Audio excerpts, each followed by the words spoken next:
The past week and a half has seen President Trump turn his back on the alliances that have formed the geopolitical balance of power for decades, treating our NATO allies with unprecedented and uncalled for hostility while openly excusing the aggressive behavior of the Russian Federation. Last week's NATO summit saw the president berate the assembled nations for not doing their part and not contributing enough money to their militaries, and accused the most powerful European member, Germany, of being controlled by Russia through the purchase of Russian natural gas. Monday saw the president meet with Russian President Vladimir Putin and then not once but twice refused to condemn or challenge him for the annexation of Crimea or the elaborate cyber warfare campaign that Russia waged against our nation during the 2016 election. Tuesday saw Trump offer an obviously insincere and begrudging acceptance of the intelligence community's assessment that interference took place during the 2016 election, but he refused to blame Russia for it,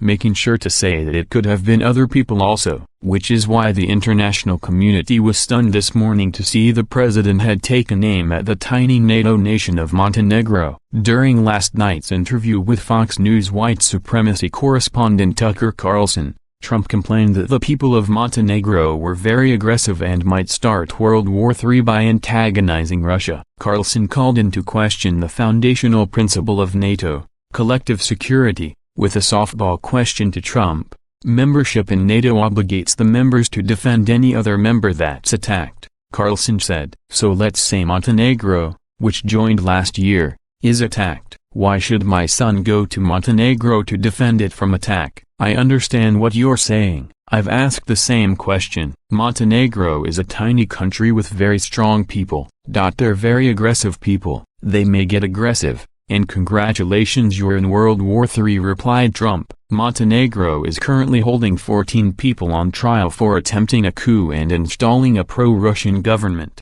And the implication of Trump and Carlson's discussion is that should Russia make a move on the tiny Adriatic nation, the United States would not be there to defend them. To make matters worse, President Trump doubled back this afternoon and hit our intelligence communities when he walked back his of his defense of Russian interference in the 2016 election, declaring that the Russian Federation was no longer targeting the United States and was not planning to interfere in the crucial 2018 midterms that are coming up in just a few months. Director of National Intelligence Stan Coates was forced to hold his own press conference following the president's meeting with Putin, in which he reiterated his agency's conclusions that the Russian Federation is mobilizing to interfere in the 2018 midterm elections on behalf of the Republican Party. The role of the intelligence community is to provide the best information and fact-based assessments possible for the president and policymakers. We have been clear in our assessments of Russian meddling in the 2016 election and their ongoing,